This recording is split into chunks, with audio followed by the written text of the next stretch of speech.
Coming up on this edition of Speed Chronicles, Championship Chase.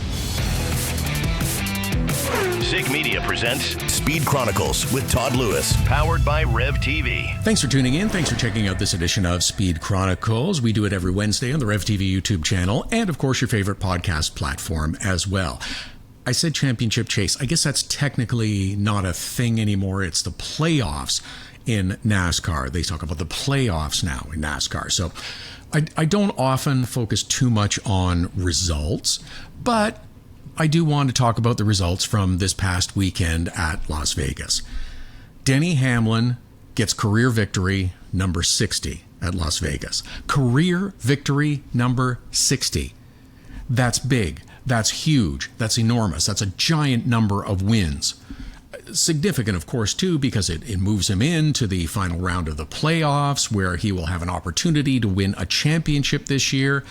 A championship, his first, as he's getting to the late stages of his career. So for those folks a couple of weeks ago that were fretting about him making the move on Bubba Wallace, where he charged up the inside in the late stages, they both got wide, and neither one of them won the race at Kansas, can we all agree now that he's a racer? He was going for the win. He wanted to win that race. That was the goal there. Wasn't anything nefarious. Wasn't trying to take anybody out. Wasn't trying to have somebody else pass or get a win. What was he thinking? Oh, yeah. He was thinking, I'm trying to win the race. And that's what he was doing this past week at Vegas. If you listen to the emotion in his post-race comments, both immediately afterwards, even the press briefing afterwards, that's quite a long time after the race comes to a conclusion, there's a lot of emotion there. His dad is ailing. He's got a chance to win his first championship. He has been the target all year long, too. He has had a bullseye on his back. He has taken all the arrows about this NASCAR lawsuit that continues to trudge along. He's had an awful lot of attention thrown his way to cause distractions, to cause him to lose focus, yet he's maintained it. Now picking up his sixth win of the year, 60 on his career, and has a chance to win his first championship. He's never been the poster boy for the most popular driver. He speaks openly. He speaks freely. He speaks honestly, as much as he can. Nobody's 100% unfiltered. He holds back just as little as possible, but it would be fitting if he was to win the title this year. With all of this tension, all this focus that's going on, and taking all the jabs that he has, it would be fitting. It would also be hilarious. Again, I mentioned this a couple of weeks ago. It just would be so funny to see him up on stage as this giant NASCAR lawsuit continues to loom. Although, maybe we're getting closer to being it settled. I don't know. Who knows? I still feel like it will settle before it's supposed to come to trial, which is in December. NASCAR came out recently and said, hey, let's bring somebody in, somebody new, somebody fresh, and let's discuss a settlement. And it was, well, if we bring someone in that's new and isn't up to speed, it's going to take time to do that. Our best chances with the people that are already involved. I am super curious to see how all this would play out in court. I really am. However, I'm still of the feeling that NASCAR will say, we're getting this settled, we're getting this done before it ever sees a courtroom. Some other things. I guess it's been suggested before, but haven't really heard that much about it. But how come Vegas hasn't hosted the season finale for NASCAR? It just seems like such an obvious. This is big city with show business, and it seems like the perfect setting.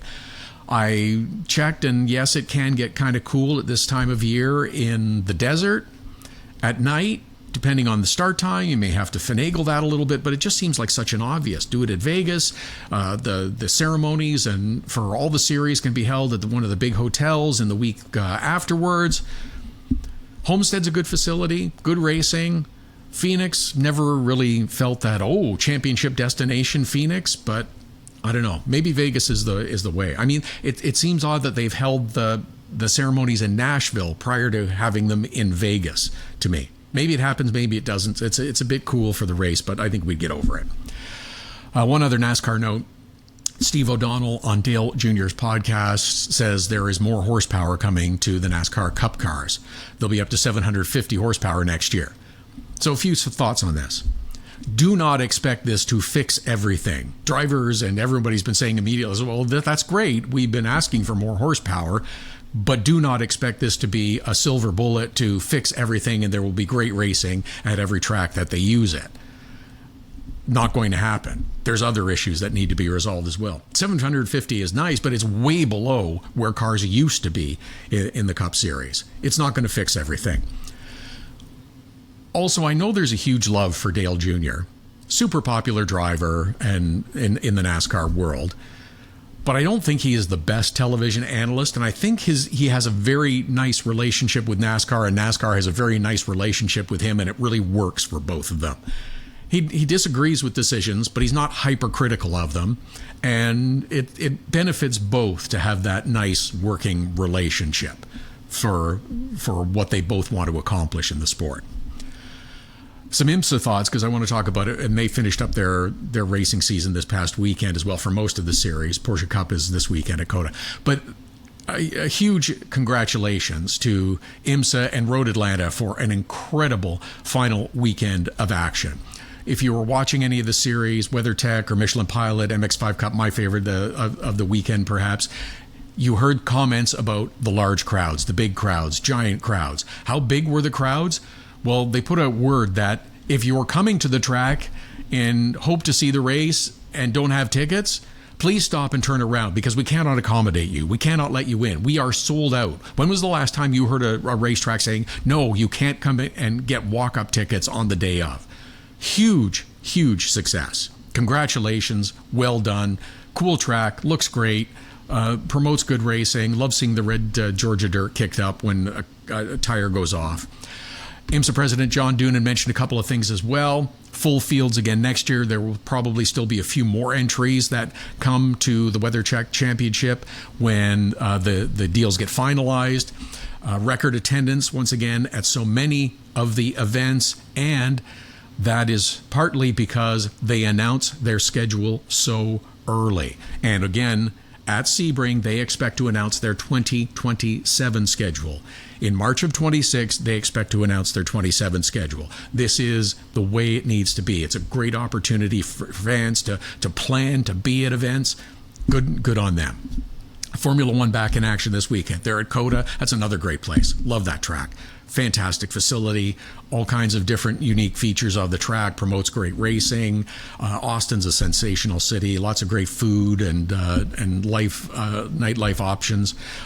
Super track. Maybe we'll hear the announcement of the new TV coverage deal for Formula One in the U.S. It's expected to move to Apple from ESPN for big money. Don't expect any changes in Canada.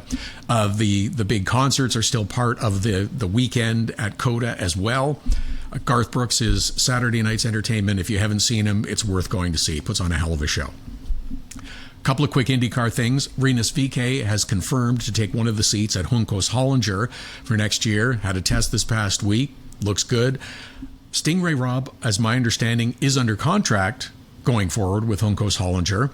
Whether he'll be in the seat is still to be determined, apparently. It's kind of like the Ray Hall, Letterman, Lanigan situation with Devlin DeFrancesco, who also has apparently got a multi-year deal, but they're flirting with Mick Schumacher right now, who tested pretty well also at Indianapolis. We'll see how both of these things work out. NASCAR goes to Talladega this weekend. It's the Hold Your Breath 500. Everybody waits for the big wreck. Everybody's waiting. Oh, is it going to happen? Is it going to be on this lap? Is it going to be on the next corner? Is it going to happen? And I suspect that that's the approach and tone that we will see and hear and feel as part of the television coverage, and it becomes tiring for me. How about we focus on the racing, good racing, and trying to gain positions? And if that's a problem with these cars, then let's fix the problem with the cars. I get really tired of the focus being on the inevitability of a giant crash that is going to take out half the field. I'm not saying ignore incidents. Crashes, wrecks, whatever you want to call them in racing happen. That's part of the excitement and the drama. But the inevitability of a giant crash that takes out half the field, I just find that frustrating. One NASCAR Canada note for you as well as we close it up. Calabogie Motorsport Park has said that they will repave their entire circuit. in time for next season.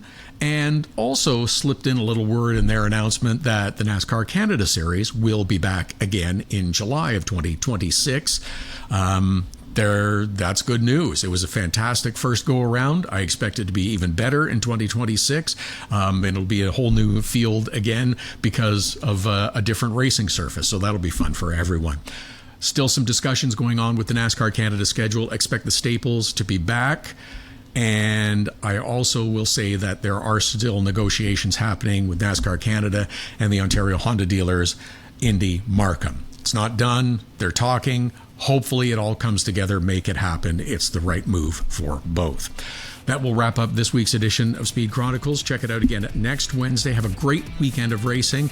And please thank you for liking and subscribing.